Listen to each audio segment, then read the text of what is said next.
देख रहे हैं ब्लू टाइगर न्यूज चैनल। हमेशा देखिए आपका हमसफर, आपका साथी ब्लू टाइगर न्यूज चैनल। दोस्तों, सप्रेम जय भीम। हम एडवोकेट सुधीर एच तायडे, संचालक तथा मुख्य संपादक blue tiger news channel, Amravati, Maharashtra.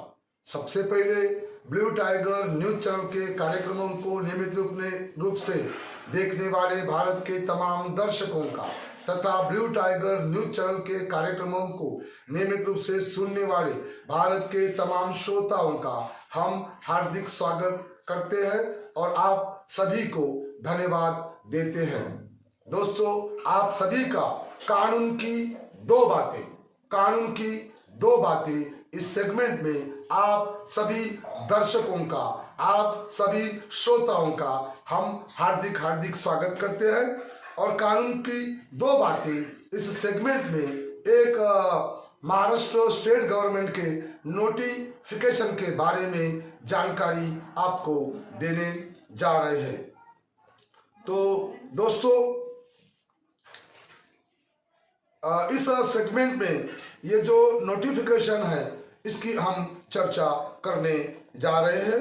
तो अभी पूरे भारत देश के बारे में हम लोग पहले चर्चा करेंगे कि सबसे पहले हमारे जो एक देश था, हमारा जो एक मुल्क था, ये संस्थानों में बटा हुआ था और वो समय में इस मुल्क में कोई ये डेमोक्रेटिक कंट्री नहीं था, ये प्रजातांत्रिक मुल्क नहीं था, प्रजातांत्रिक देश नहीं था।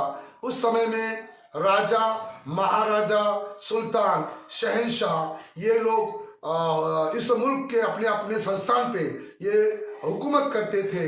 इनके पास में हजारों घोड़े हुआ करते थे, इनके पास में ऊँट हुआ करते थे, इनके पास में अपने महल हुआ करते थे, इनके पास में अपने किले हुआ करते थे, इनके पास में अपने फौज यानी सैनिकों की फौज हुआ करती थी। और ये बहुत प्राचीन काल से इस मुल्क में राजा और महाराजा के पुतले अपने अपने संस्थानों में लगाए जाते थे और राजा अपने दादा का, अपने परदादा का, या राजा अपने बेटा, अपने पिता का पुतला उस संस्थान के बड़े बड़े नगरों में लगाते थे। तो ये जो पुतलों की जो परंपरा है ये हमारे मुल्क में बहुत ही प्राचीन है। उसके बाद में हमारा देश अंग्रेजों के गुलामी में था। अंग्रेजों ने हमारे मुल्क पे कब्जा कर लिया था और 150 वर्षों तक इस मुल्क पे अंग्रेजों ने राज किया, हुकूमत की।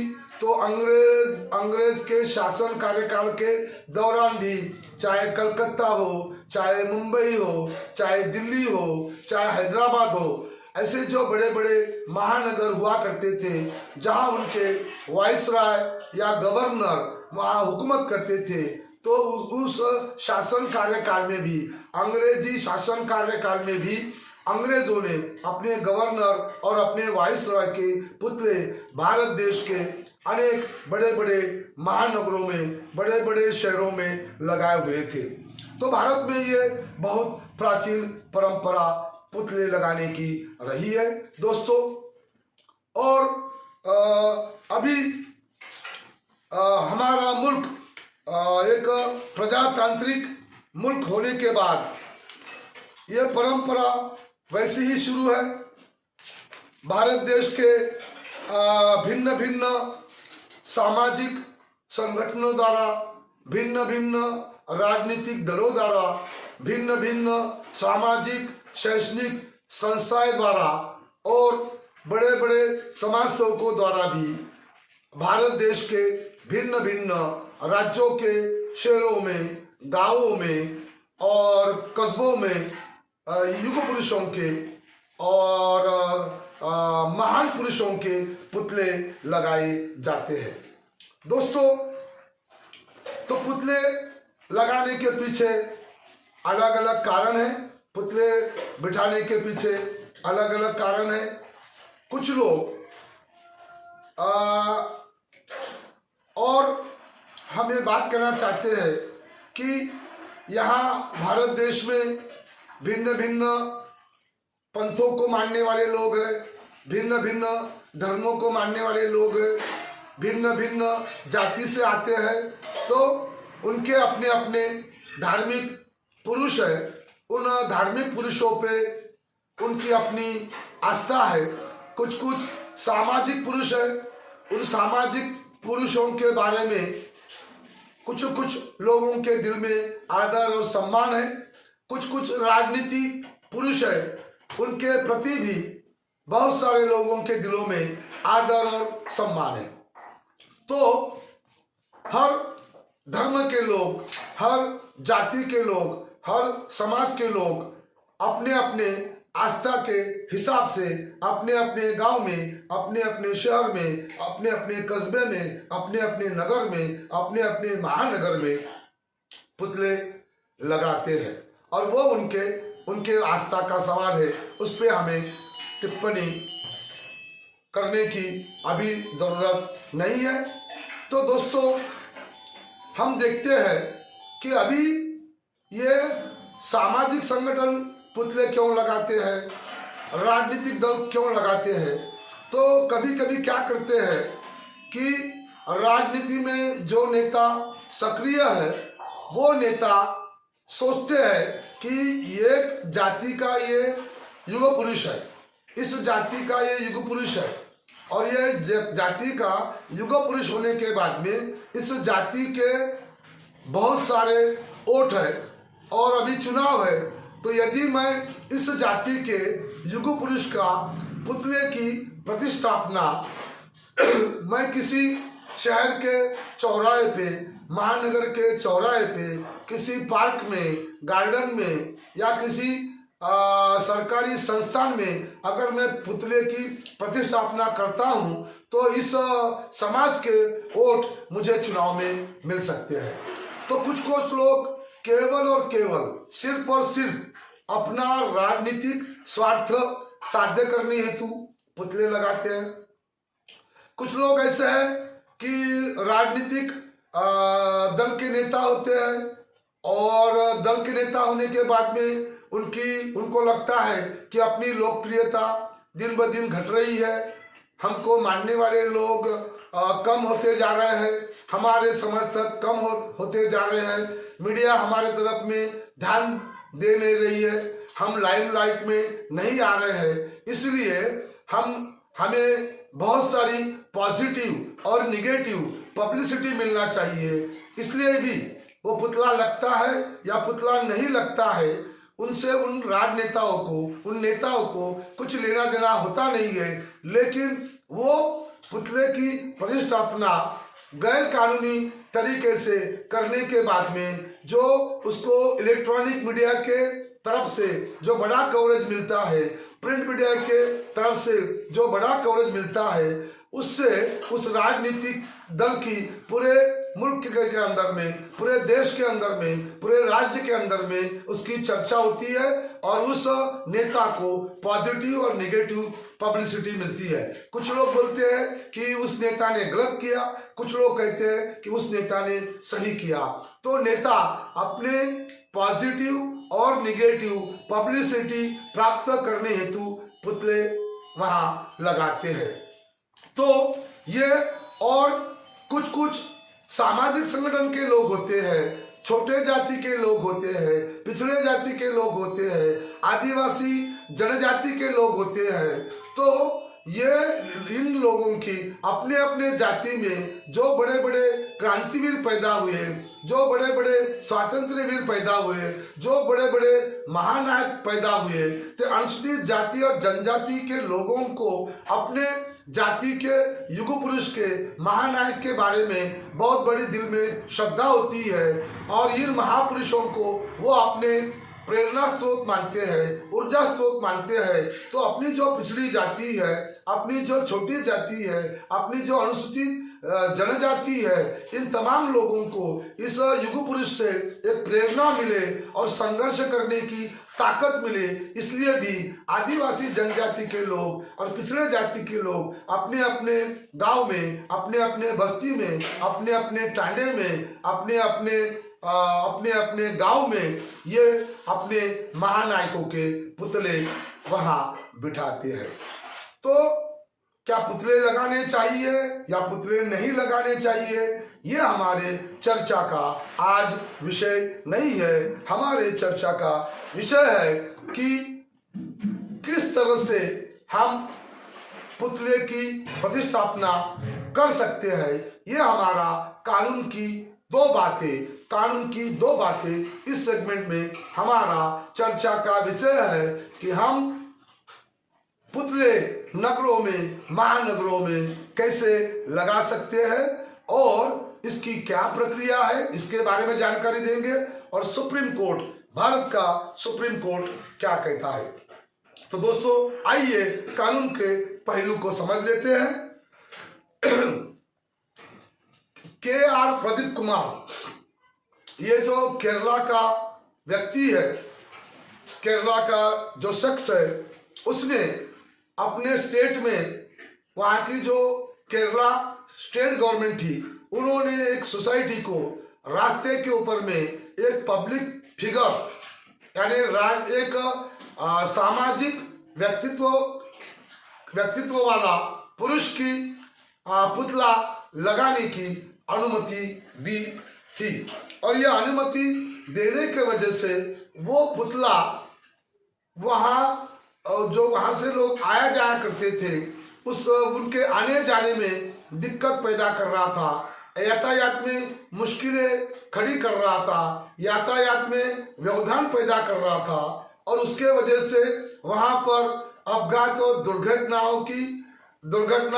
होने की संभावना बहुत बड़ी हुई थी। और इसलिए समाज सेवक के.आर. प्रदीप कुमार, इन्होंने सुप्रीम कोर्ट में एक पिटीशन उन्होंने दाखिल की थी। और इस पिटीशन का निर्णय जस्टिस आदरणीय जस्टिस ऑनरेबल आर.एम. लोढ़ा साहब और सुप्रीम कोर्ट ऑफ इंडिया और ऑनरेबल जस्टिस एस.जे. मुखोपाध्याय, ये दोनों जस्टिस थे। इन्होंने पूरे मामले की इन्होंने ठीक से इन्होंने दोनों पूरे मामले की उन्होंने छानबीन की, प्रकरण की उन्होंने स्टडी की। और उसके बाद 10 जनवरी 2013 को सुप्रीम कोर्ट ने इस मामले में एक बहुत ही ऐतिहासिक निर्णय दिया।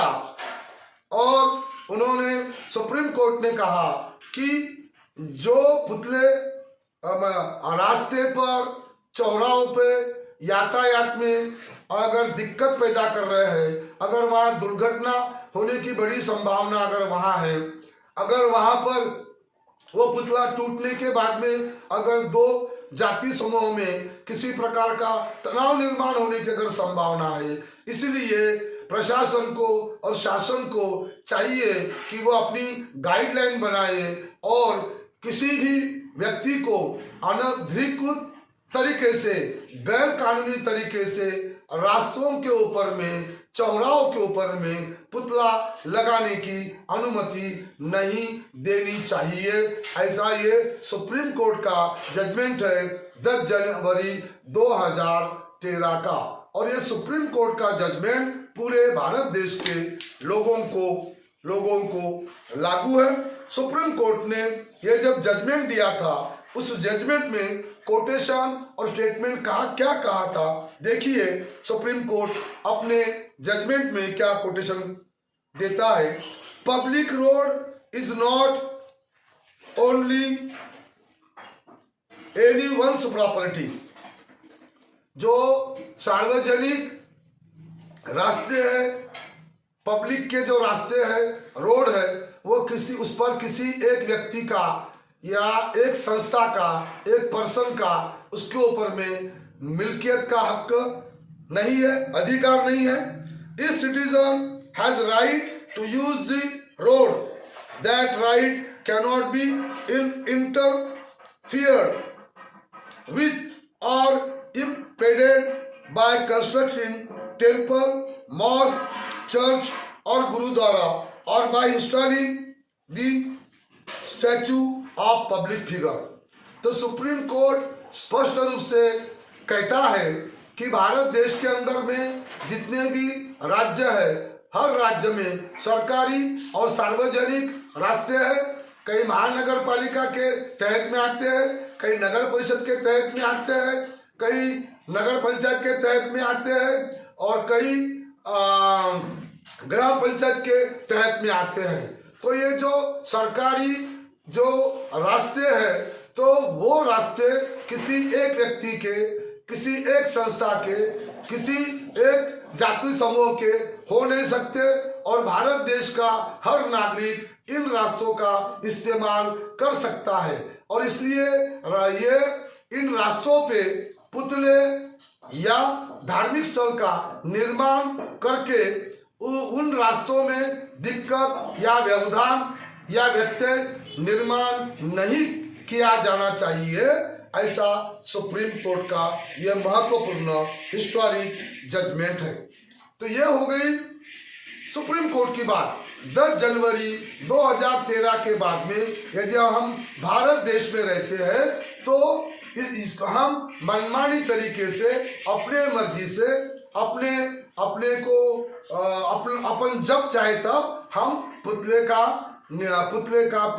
की प्रतिष्ठापना हम नहीं कर सकते। और ये जो जजमेंट है, ये कोई डिस्ट्रिक्ट कोर्ट का जजमेंट नहीं है, ये सुप्रीम कोर्ट ऑफ इंडिया का 10 जनवरी 2013 का हिस्टोरिक जजमेंट है पुतले और धार्मिक स्थल निर्माण करने के बारे में, जिसमें बिना शासन और प्रशासन की अनुमति पुतलों को प्रतिष्ठापना करने में मनाही कोर्ट ने की है।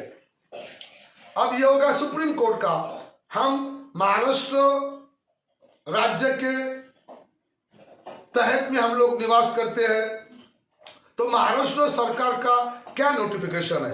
तो इस सुप्रीम कोर्ट का आधार लेकर महाराष्ट्र गवर्नमेंट ने 2 मई 2017 को एक GR, एक गवर्नमेंट नोटिफिकेशन, जिसे हम शासन निर्णय या शासन परिपत्रक कहते हैं, उसको मंजूर किया और इसको लागू किया गया है।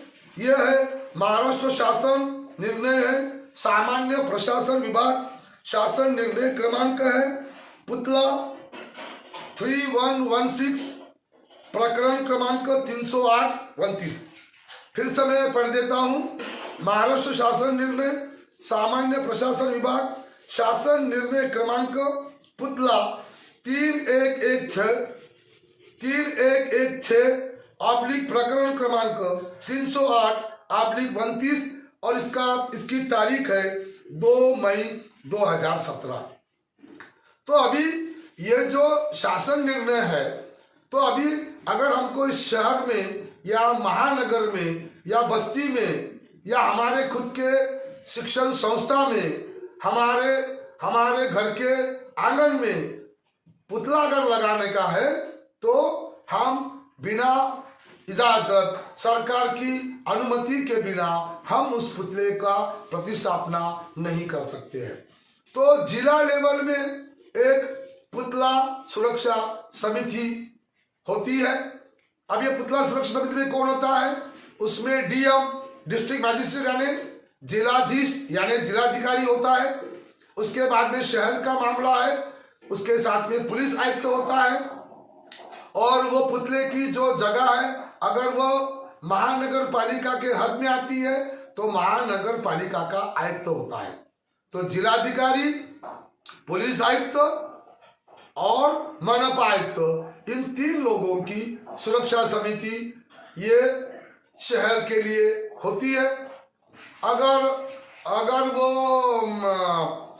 नगर पंचायत का मामला है या नगर परिषद का मामला है, तो उसमें जिलाधिकारी होगा फिर नगर पंचायत या नगर परिषद का मुख्य कार्यकारी अधिकारी वो समिति में होगा, और जिले का एसपी, सुपरिटेंडेंट ऑफ पुलिस, जिला पुलिस अधीक्षक, ये 3 लोग उस समिति में होंगे। तो ग्रामीण के लिए कलेक्टर के साथ में जिला पुलिस अधीक्षक और नगर पंचायत या नगर परिषद के मुख्य कार्यकारी अधिकारी, ये 3 लोग होंगे। अगर वो महानगर पालिका है तो जिलाधिकारी के साथ में पुलिस आयुक्त और महानगर पालिका आयुक्त, ये लोग होंगे। तो ये है पुतला सुरक्षा समिति। अभी अगर हमें किसी एनजीओ को, किसी संस्था को, किसी समाज सेवक को और किसी समाज के लोगों को अगर किसी सरकारी जगह पे या खुद की जगह पे अगर पुतले की प्रतिष्ठापना करनी है तो हमें क्या क्या जरूरत है। देखिए, जो संस्था अपनी जगह पे मान लीजिए पुतले का निर्माण करना चाहती है, पुतले को बिठाना चाहती है, तो वो जो जगह है उसके ऊपर में खुद का मालकी हक होना, मालकी अधिकार होना बहुत जरूरी है। ओनरशिप राइट, यानी वो जगह संस्था ने खरीदी हुई होनी चाहिए या वो जो जगह है किसी व्यक्ति ने दान दी हुई होनी चाहिए। यानी उस जगह का खरीदी पत्र चाहिए या दान पत्र चाहिए या बख्शिश पत्र चाहिए, यानी जगह पर खुद का अधिकार हो। अगर जगह सरकारी है तो एसडीओ या तहसीलदार या कलेक्टर, इन्होंने उस जगह का पुतले के लिए अलॉटमेंट उस संस्था के नाम से किया हुआ होना चाहिए। यानी सबसे महत्वपूर्ण जो बात है कि जहां हमें पुतला बिठाना है उसके ऊपर में हमारा ओनरशिप, मालकी हक, ओनरशिप राइट होना बहुत जरूरी है। उसके बाद में उस जगह का पीआर कार्ड चाहिए, उस जगह की खरीदी चाहिए, सेल डीड चाहिए, उस जगह का नक्शा चाहिए, और हम जिस युग पुरुष का हमने पुतला बनाया होगा तो उसके पूरे डिटेल्स हमें चाहिए, उसकी फोटो चाहिए, उसकी ऊंचाई कितनी है, उनके उसके जो मापदंड है, उसके कान कैसे है पुतले के, उनके उस पुतले का नाक कैसा है, उस पुतले की ऊंचाई कितनी है, उस पुतले का वजन कितना है, और वो पुतला मजबूत बना है कि नहीं बना है। तो ये सारी बातें हैं।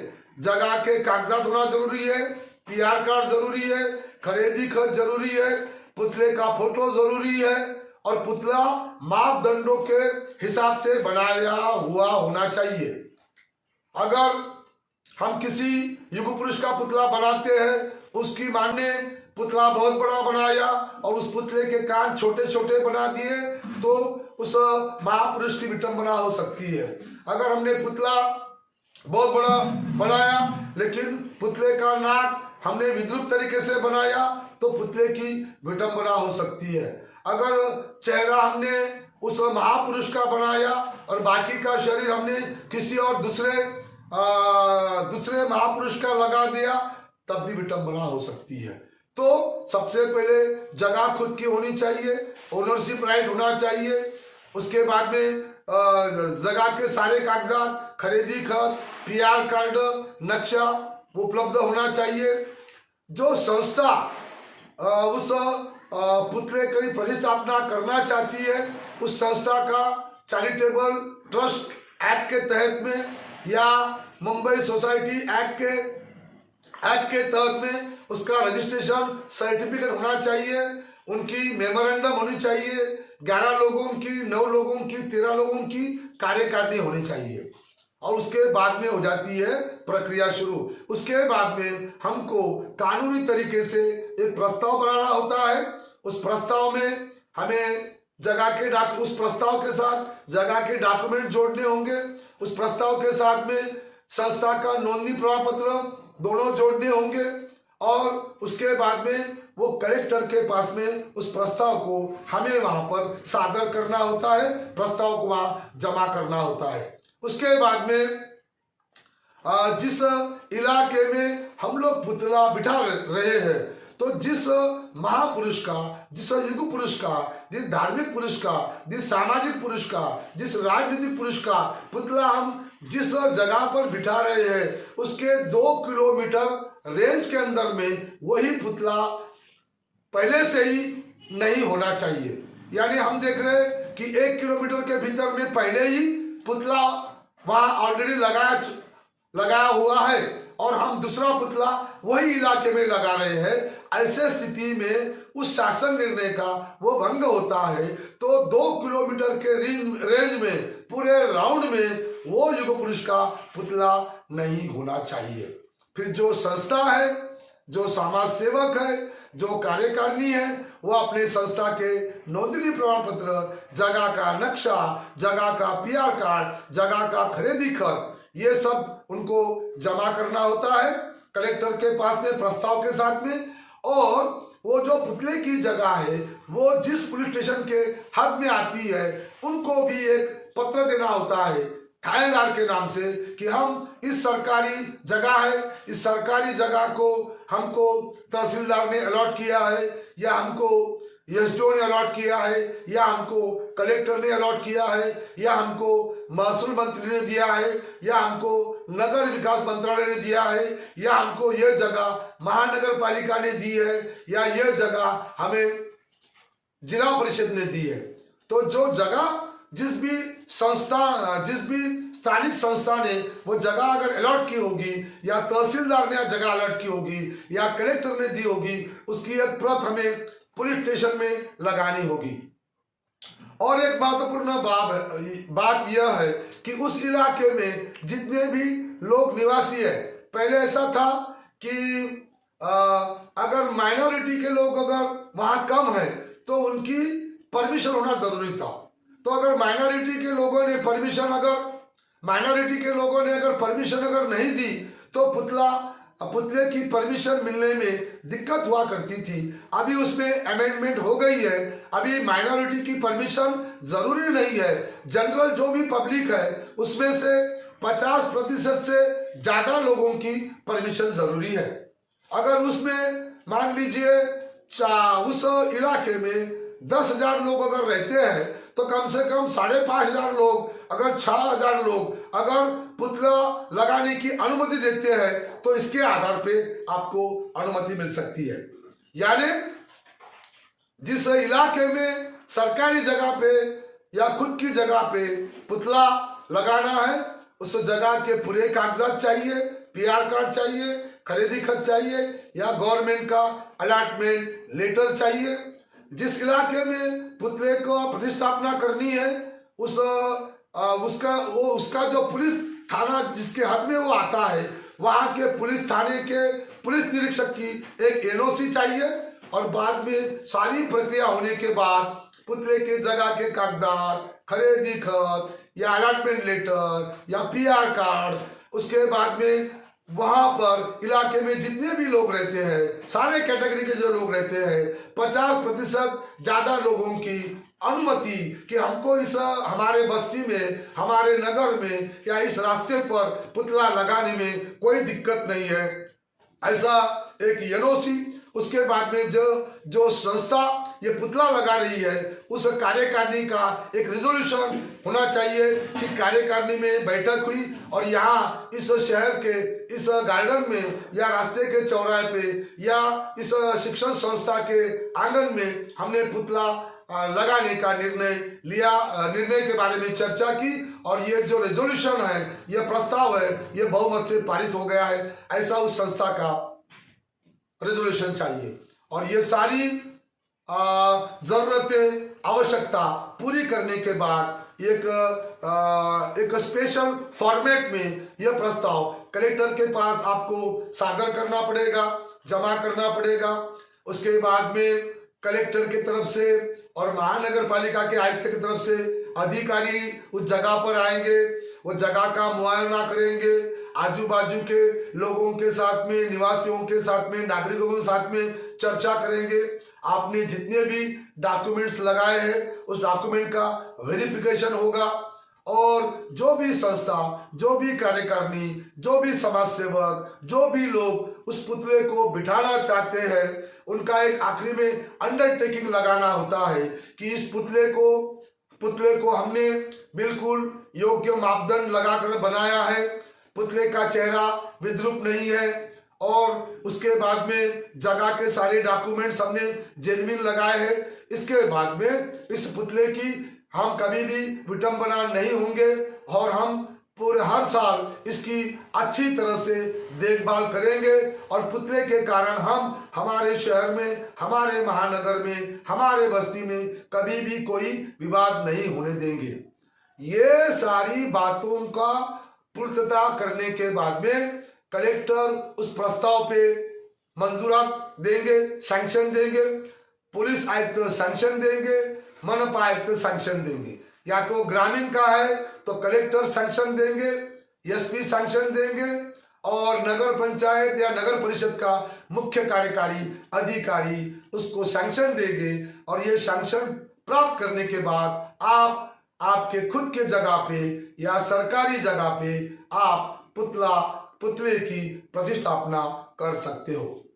तो दोस्तों, आज हमने पूरे मुल्क में अभी चुनाव होने जा रहे हैं, अलग अलग हम देख रहे हैं। उत्तर प्रदेश में अभी विधानसभा का चुनाव होने जा रहा है, उसके बाद में पंजाब में विधानसभा का चुनाव होने जा रहा है, हमारे अमरावती महानगर पालिका के भी चुनाव होने जा रहे हैं। तो नेता पुतले का मुद्दा आगे करके चुनाव जीतना चाहते हैं, तो नेता को अपनी आजादी है, उसके बारे में हमें कोई टिप्पणी नहीं करनी है। लेकिन पुतले लगाने के लिए सुप्रीम कोर्ट क्या कहता है और महाराष्ट्र सरकार का शासन निर्णय में क्या प्रक्रिया है, इसके बारे में हमने आपको कानून की 2 बातें इसमें जानकारी दी है। तो दोस्तों, अब हमें एडवोकेट सुधीर एच ताड़े को इजाजत दीजिए। अगली बार फिर मिलेंगे कानून की 2 बातें इस सेगमेंट में हम फिर से रूबरू होंगे एक नए कानून के साथ और एक नए कानून के पहलू के साथ, एक कानून के नए मुद्दे के साथ। अब हम इजाजत लेते हैं। जय शिवराय, जय भीमराय, जय महाराष्ट्र, जय हिंद, जय संविधान। धन्यवाद।